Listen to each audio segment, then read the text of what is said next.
What's going on, YouTube? It's your boy Sam from Team Samurai X1 here, and today, who am I with? Jesse KOTTON from Duel Night. Yo, Jesse, guys, the Duel Night champion himself, Season 2, most wins, right, in Duel Night? No, I think Steven actually got that one. Oh, sorry, man, wrong person. Let me on more often. Listen, okay? Unfair. Okay, so Steven was first Season 2, and you're second, and today you came second. You know what I'm saying? I was second in Season 1 as well. What's new? I was second in Niagara 2 months ago as well. So Okay. It's a good trend. So, Jesse, what deck did you play today at the Yu-Gi-Oh! Championship Series? We got the Ishizu. Ishizu card just came out in Magnificent Mavens. What are your thoughts about those cards? They're definitely some of the best cards in the game right now. Do you think this format is like the most broken format you ever played in? It might be. Skill-wise, what do you think about the format? It's very complicated, which can be daunting for new players. So I see a lot of people complaining for the reason. But because there's so much intricacies to it, it's rewarding for good play. When you get to these formats, you'll have extreme haters and extreme lovers because it's so complex. Right. But yeah, just the nature of the Ishizu cards, how strong they are, and because they have like 3 effects that are all so powerful, like Right. pretty much they all do, that you end up with very, very like complex game states very often. Shoutouts to Luxury Gaming, my sponsor, the man here. Great sponsors, so make sure to give them some support. They've been giving me and other pro players support that we need to keep playing and traveling. Okay, awesome. And also to testing partners. This time did more than usual, combined like one normal playtesting group with Dom's group, Asala, Bowden, Vermin, and then other people we include like Avery, Kobe, Dom. So the fairies, people were cutting this because they wanted to trim down the number of fairies in the deck, and obviously this card requires another card to be usable.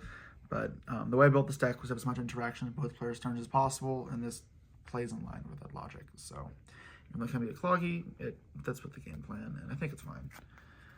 And the Ishizu stuff. So I just maxed it out. Not trying anything tricky here. I think Japan has it right. These cards are really, really strong. These two can both be summoned by discarding an Earth Fairy from their hand, and then they get an extra effect. Mador activates Gravekeeper Trap from the deck. I don't play it, so I don't get that effect. The Keldo adds an Earth Fairy from deck to your hand.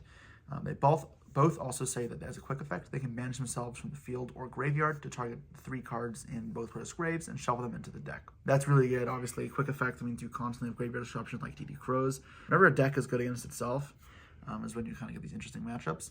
That's exactly what's happening here, and these cards are very, very important in the mirror, so cutting these specifically must be insane. And these both say, when they're sent from the hand deck to the grave, you can mill 5 from both players' decks. People call it a casino, but honestly, if you prep right for it, like your deck's built to play into these fields, and you're expecting it to happen, and you're well-versed in how it all plays out, it's fine. Like, in the Game 1 finals, I got unlucky. Like, I just didn't hit anything in, like, 20 mils. You play the odds game, as you do when you're building your deck anyways. You can't look at it as you're just milling 5 cards. Look at it as, it's the same as if you're drawing your 5-card hands. You did the math to make sure you draw 5 as good as possible. You made the math to make sure you mill 5 as good as possible. It's the exact same. Because a deck like this, your hand is your graveyard. It's almost just, think of it as interchangeable. And once you get past that idea, it's not actually that crazy of a gambling deck. Obviously, just like he has bad hands, you can have bad mills, and you try and mitigate it, but you can never be 100% foolproof. That's impossible. And it caught up with me there, but that's fine. They also have other effects that when a card is sent from your opponent's hand or deck to the grave, you special summon it and then do one more thing. This one summons an Earth Fairy from the graveyard, non-targeting. It can't bring it back itself though, and this one bounces an opponent's special summon monster. So this is great because it's one more hand trap. It plays in line with exactly what I want to do of the interaction thing.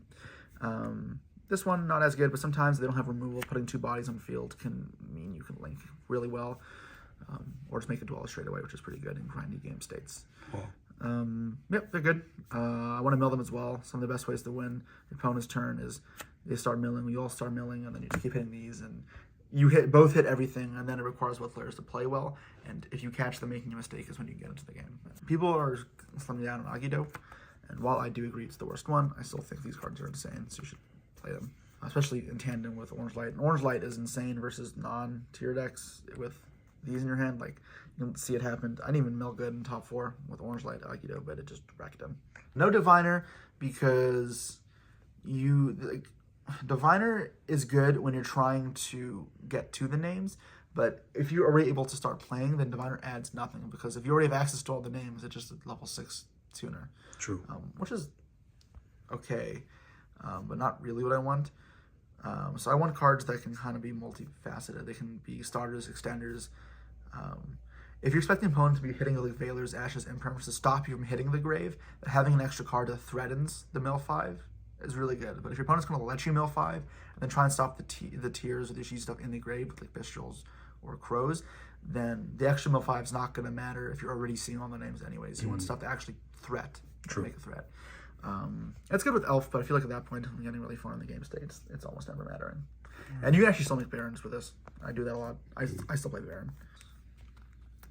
So these are the best cards to combine with these, obviously. Yeah, graveyard effects. These obviously mills want graveyard effects. These graveyard effects, and they're very versatile, right? This is another hand trap as well, so it keeps in line with every deal playing your opponent's turn. 2 of these, because in case one gets banished on the first turn, like oftentimes when you're both playing on each other's first turn, it'll come back because you milled it. And then if your opponent has a Kelbeck, it just gets banished. Bestials. These cards are great. Bowden ended up playing 1-1, but I wanted to play 6 Bestials, and we decided that this was the best. While this one seems insane, it's not as insane. I just wanted one other. It was supposed to be 3 Magma, but you're like, okay, the most important thing with the Bestials is the banish effect, not the search. So let's just reduce some redundancy chances. Sarn, and actually mattered once. The reason like this is not as good anymore is for a couple reasons. For one, it is way worse if you mill it because they can dark it back and get its effect, which is not something you want to happen. Also, it activates on summon. It's effect to add, so if they have Haviness, they can keep extending, which isn't ideal. You actually want to save this one for last if you have multiples in case of that. This one is definitely the best because it doesn't do that and then just removal afterwards. These were good though. I'm not sure if this ratio is correct. This is the only thing I'm for sure. Field spells should be pretty normalized at this point. These cards are really good. Instant fusion, same as well. So that's kind of standard for tier. And then 2 Scream. So a lot of people played 3, and this card is insane going first, for sure. I still play 2, so I can search 1, activate it, keep milling the rest of my deck, mill like 20 cards, hit the second, search a trap, and be fine. The third, I just felt like could create some clogginess and ruin some of my consistency. And then something I played is a little different as Heartbeat. I don't think it's that crazy of a card, but I liked it a lot. It means you can play less trap cards, so it replaces a brick for a different brick, but you have more versatility now, because you mill a trap, you just add it back. The Mystic Mine out of the main deck, which I think is important. It's also as good as Rogue. 1 of each. This card's obviously better to mill, but just drawing it's not as good. And I didn't feel like I needed to get too greedy with my mills. There's already so many crazy cards to mill that I didn't need to make my draws worse. Take mills better. Side deck? These actually were terrible for me. These are just for Rogue, for Sprite, for Flunder.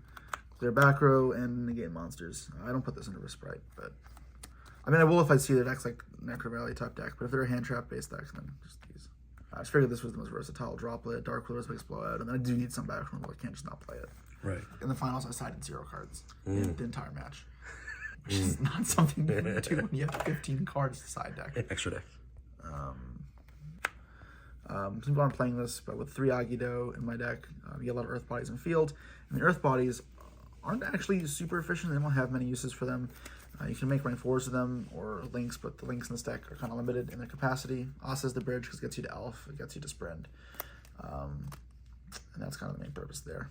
Dark is insane, obviously. You shouldn't have just played that. It's a dark deck and there's so many broken dark monsters.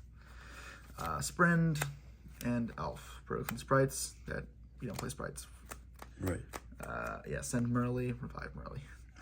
I played Access Code as the last link as my bomb over Borderload or anything else. The reason is because if you actually watch the finals, you can see I make Mud Dragon and Cold Dark on my opponent's first turn. When that happens, it's really, really hard for the tier player to deal with it because they can no longer Sulic it, they can't Pearl Rhino it, they can't Kaleido Heart it. It limits a lot of their options. But what it also means is now they can't go Kalos target their own darks, like popping itself to mill 5 and reviving. They also can't Pearl Rhino pop their own guy to trigger its effect. It limits their plays greatly. So it makes it really hard for them to win. That's exactly what we want to do. And then we ask ourselves, how do they add it? Well, they can burn and negate like a crime or a Baron on it, which is a pretty good trade. And they still have to wait till your turn to do it, which means you're guaranteed the bodies you have in the field to live. Or what they can do is Talent Set. Talent Set you have to draw those, so it's not a reliable out. And that's what happened to me in the finals. You needed to have talents. It happens, but you play for the odds game, obviously. And that's the reason I played Access Code, is it's the other card that can out that type of setup where they commit a very heavy field and the entire hand just putting on the board. and then put it on the Muddragon, hoping that it gets in there, and they can just have a big field to attack me with. Drop this, usually 2 to 3 cards get popped, clean it up, get rid of the Muddragon, and then I can actually target the rest. Then I can make a Baron, pop another card, Perlin another, and then field's kind of good. And then they're just sometimes kill setups, right? Even though it doesn't get to 5k because it don't have a link 3, it still gets to 4k, and that's enough. Right. Amazing. Floodgate for Flunder, and then Floodgate for everything else. Wait, no time thief?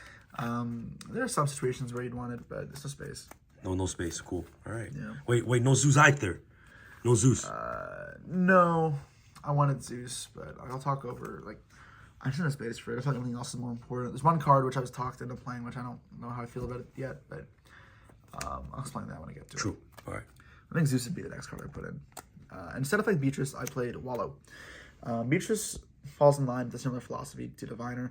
It helps you put more cards in grave from that aspect, but if they're like negating them, the cards that hit the grave, then you keeping on putting cards in grave doesn't actually do anything. So that's not helpful. Whereas this card is an extender in other ways, and it sets up lethal pushes. The card is insane. I guess I'll explain what it does, because I know people may not be familiar with it. It requires 2+ level 6 monsters, so it can use actually 3, which I've done in the past, not at this tournament, but I have done it. And then it also gives all monsters you control 100 attack for every card your opponent's grave. So when you're milling your opponent for like 10 cards, and they've already played, it's like everything gets plus 2k, so easy kill shots, very, very easy, because all your monsters gain that. It also says once per turn you can detach 1 or 2 materials and target a card in your opponent's graveyard. Then, based off the number you detached, you gain an ability. When you detach 1, you shuffle that card back to the deck, which this is also a quick effect, by the way. This is obviously good just because it's like the Keldo or Medora, right? It's just more disruption, which is fine. The real kicker is when you detach 2, because the card you targeted, you can get special summon or set to your field face down. So if you target a spell card, you can set it. If you target a monster, summon it. Summoning a monster doesn't come up that much for me, but sometimes it can. Something like Kid Kalos or Magnemite or Kaleidoheart. Right. What was insane was stealing droplets, Pearl Arenos, terraformings, instant fusions, all the power spells. And I wasn't sure if people would play this card. If there was another card that put me off, a reason to not play Talents, it was the fact that it didn't help with the playing on my opponent's turn thing, and that this card exists, although I don't think people played this. I think this card is nuts. I think this card is so strong. Right. Like, when I milled both players' decks and then I hit their Talents, I like dark their Magnemite, get the effect, and then make this, and then Talents rip their hand. It's disgusting. And it makes board breaker strategies way worse, because your board breaker strategy probably includes Talents, and then I'm going to use that Talents against you. Baron. So I don't play Diviner, but you still play Orange Light. So you can use 2 4s, orange, or you can make it with a level 8 and an Orange Light, so 2 8s. It's pretty, not that. So it's relatively easy to make Baron. And this card is so strong that it's worth it. And you may see me like fuse or sync this away, but the reality is when you set up with like the Scream and the Elf, you're building 6, you just actually remake it, because you just put it back for kit, and then you send it to tier and you make it again. So it's not like you actually lose this interrupt. Important to remember, it's not like I'm sacrificing this, it's just I'm going to get back later. And I'm actually increasing my interrupt by another layer. And it's a mine preventative measure and just a good card. And then the fusion. So the only real 2 talking points are 1 Kikalos. So there's so many cards in the extra deck I wish I could play, such as a Borreload, such as a Unicorn, Redoer, Zeus, Beatrice. The extra deck's tight. That's the moral of the story. So with 1 kit, it's because you can put it back way more easily now with the Medoras and the stuff. And then Wilkos and Kaleidoheart, these are staple at 1, I think. And then these are staple as well. So people aren't playing this, that's fine. If you're not playing Bestials, these cards are really hard to make, but I do think that's good enough that it should find a spot in your deck. As for Garura, she doesn't have this. I think that's a big a reason why Bestials maybe aren't as good there, but this makes making rank 6s a lot easier, and the draw's nice as well. Wow. And then Sevilia. So this is the card I wasn't sure about, because I just never found myself wanting it. Like, you can always cycle back your cards between Garura and Muddragon. So, or in the shuffle back. So I never felt like I needed it as a way to like get resources back in the deck. The reason to play would be for an interrupt, but it's like a weak interrupt, and it's not a tier name, so it's not good with like Sulik or Crime. I used it as Flunder once, but I think it's a game I could have won either way. All right, Jesse, I'll see you on the first episode of season 3 of Duel Night. It's gonna be insane for 5Ds. Anything else you want to say before we end out this profile? You guys have to wait a long time for that. That'll be like 2 months away, right? No. New Year's. Yeah, New Year's, right? New Year's, yeah, after Grand Prix. That's when it's scheduled. Yeah. Yeah, it's gonna be nice. Do they know about Grand Prix yet? Yeah, they do. They do. Awesome. Hope you guys can look forward to that too. I'm not in it, but I'm spectating. No, you're in it. Like you're. Am I in it? Like you're in it. Don't worry. Like you're Okay, in it. I was doing behind the scenes stuff. I wasn't sure if I was editing film stuff. Hope you guys enjoy that stuff. Leave comments and feedback down below for this and all the night videos. I do read some of the comments to try and get feedback, to help me improve. Beautiful. Yeah. All right, Jesse, thank you so much. Your boy Sam, Team Sam, sign out. Peace.